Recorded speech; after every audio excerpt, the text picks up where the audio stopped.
Hello, fellow Eurofans. This is not how I planned to react to this first semi-final of the Eurovision Song Contest 2025 with that logo around me. I did try to go live last night during the last half an hour. First I couldn't figure out why I wasn't live in the page I pre-prepared. There was something wrong with the keys there. I was streaming to another page because of some stupid mistake, and it took me about 10 minutes to realize that. And then YouTube took my whole broadcast down because apparently they have stricter rules for live broadcasts than for recorded videos, and I'm not allowed to have the Eurovision playing here on the screen when I do a live broadcast. So they deleted the whole thing. So I have to record my reaction to the first semi-final, and this is it. So let's start with the songs. We started the evening with Veb from first of all, almost no one changed their performance a lot from their local national selections, which is very odd because before we had everything on YouTube in official channels and nobody saw the original performances in the national selections.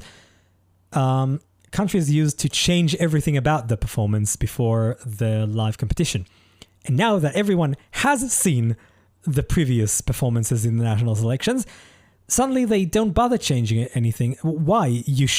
The whole point is to surprise us. And now that I don't get it. So with that in mind, let's start with Veb from Iceland. They qualified. Good for them. I didn't care much about the song. It's a cute song. It was a very cute performance. They did upgrade the graphics and dance, but it was practically the same thing. So cute. I didn't care.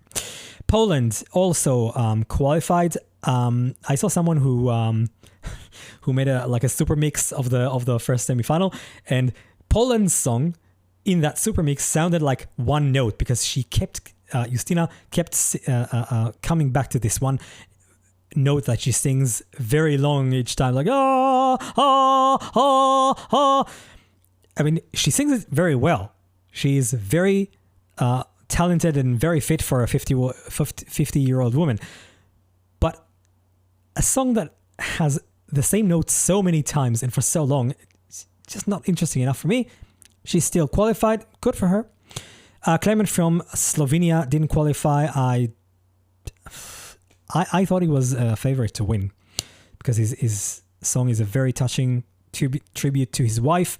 And the two things he changed about his performance was, first of all, he had in the beginning behind him like a giant virtual screen showing family videos of her over the years, and then in the end she came onto the stage even though she didn't sing. She just stood there and he kissed her at the end. Eurovision used to love those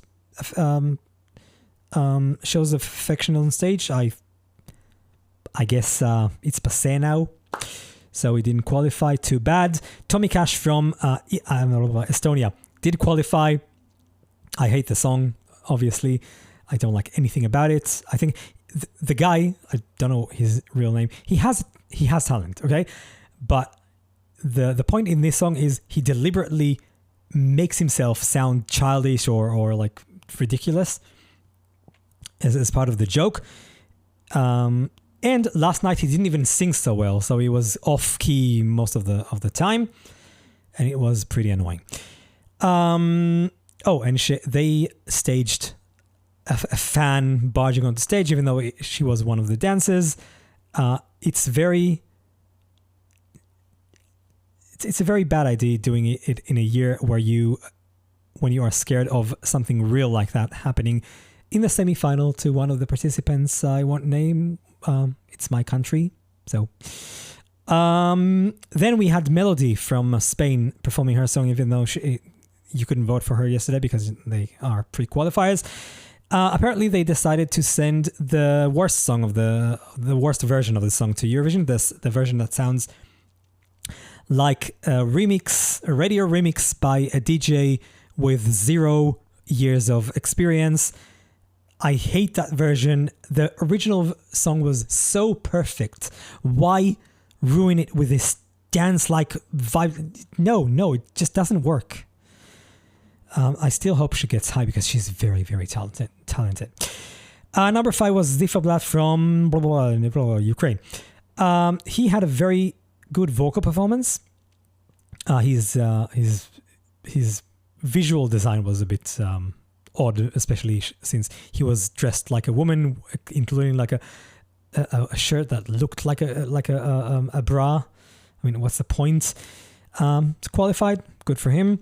Kai from Sweden also qualified, but now I can say even the Swedes know that band is not such a good band, because except for the soloist, the other guys, the two other guys, their microphones were so low in volume, you could barely hear them. You could only hear the pre-recorded, studio-recorded background vocals. So someone didn't believe they were good enough to sing live on stage. Interesting. Still, they are favorites to win for some reason. I don't know why. Portugal qualified, which was a very... I'll start with this. I don't like the singer. He has an annoying voice. I don't like the song. It's not interesting enough. With that being said, he gave the best performance of the night among the participants. So he did deserve to qualify, despite me not liking not him and not the song. He did deserve it, and he got it. So, yeah, very good. Kyle Alessandro from Norway had a suboptimal performance, to say the least. He was off key a lot. He sounded. I mean, we know he can do a lot better than this because we heard him in the national final. I don't know what happened yesterday, but he was not good. Still qualified. I'm happy about it. I hope it does better in the final. Red Sebastian from Belgium started very, very bad, like worse than in his national selection.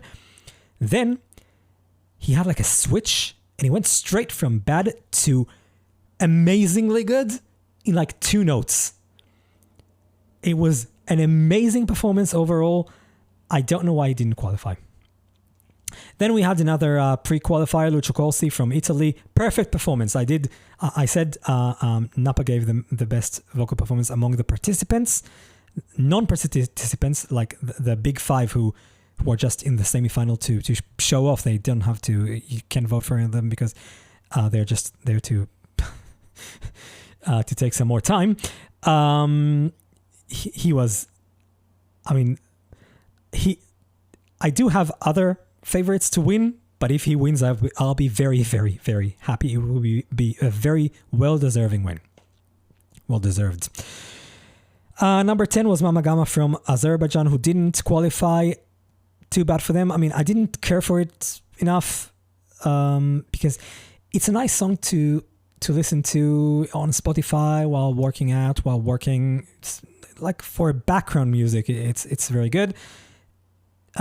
It doesn't make you want to vote for it, so I can understand why it didn't qualify. Too bad for them, because they were pretty good.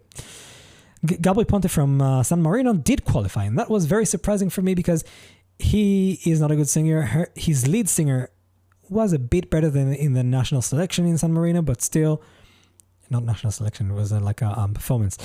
But still, it's not a good. It sounds like a very pale imitation of what Gabri Ponte used to do 20 years ago. I can't believe he qualified with such a bad imitation of himself. Škoda Elektronika from Albania also qualified, which I was very happy about because I got a lot of people got angry with me for my reaction to the song originally. I said it's interesting for me, but boring for Eurovision fans. Apparently, I was wrong about the last part, so very good. I was very happy that it qualified. So good for them. Claude from the Netherlands also qualified. He was a very good singer. He gave a very good vocal performance. Visually, it wasn't the most interesting one of the evening. But still, good for him for qualifying. Marko Božňák from Croatia. I was very, very happy about this. He gave a hell of a performance. He was extremely good. Not the best of the evening, but extremely good, which is good because I love him. And the visuals around him were so bad that I knew he wouldn't qualify for like I was 100% certain he's not qualifying despite the amazing vocals, because it looked so bad visually on screen. Goodbye, Marco. See you next year, because you're coming next year, right? Yes. Then we had Zoe Moore from Switzerland, who also wasn't a participant. She just showed off her song, and you could see a few seconds into the song, she realized suddenly that this song, like I said in my original reaction, is not made for a big stage like this. Still, she did a very good job, and I do root for her to be in the top 5. And then we closed the evening with Theo Evan from Cyprus.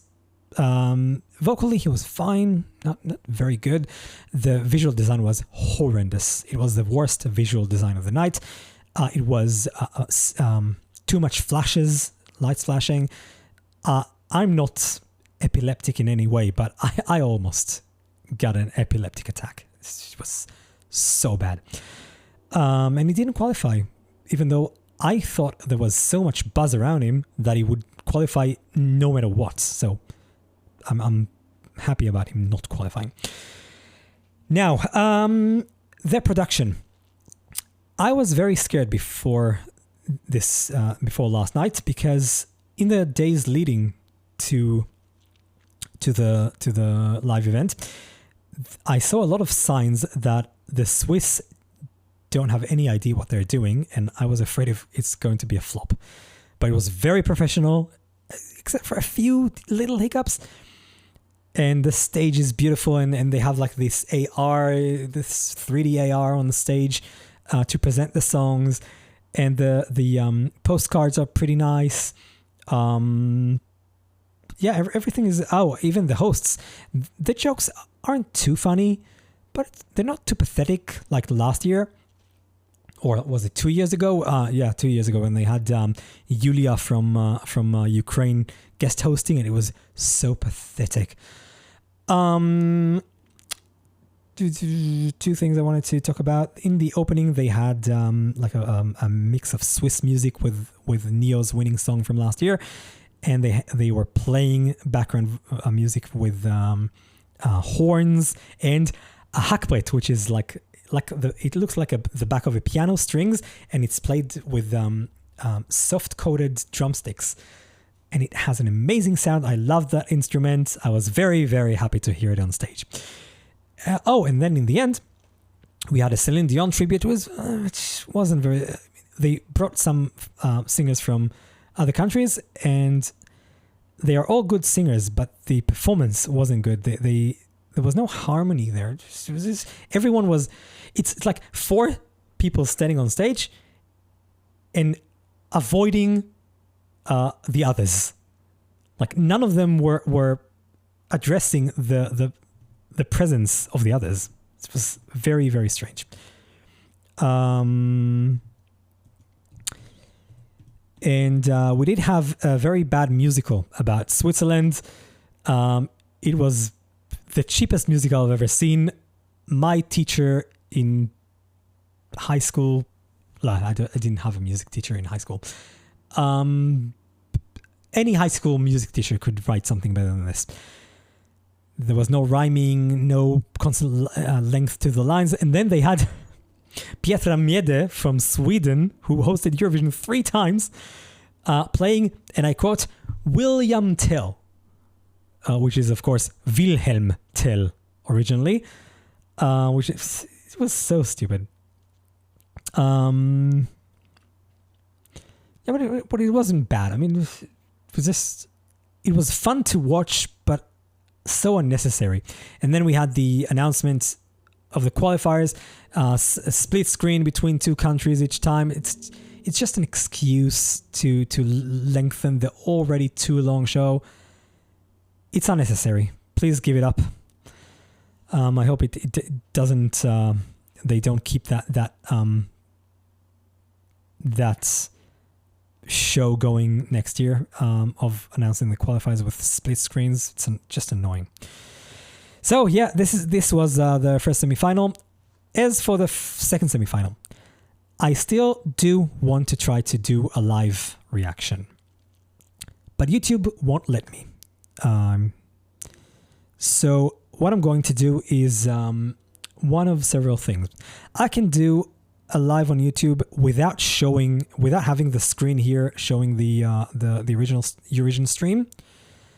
But that I think would be a little awkward, wouldn't it? That I'm reacting to something you can see.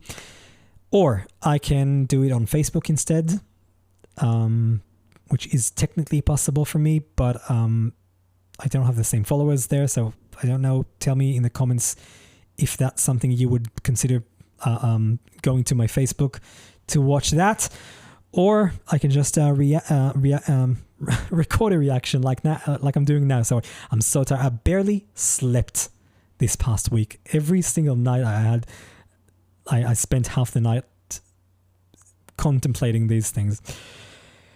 So yeah, tell me in the comments how you want me to react to the second semifinal, and I'll see you then, I guess. Bye.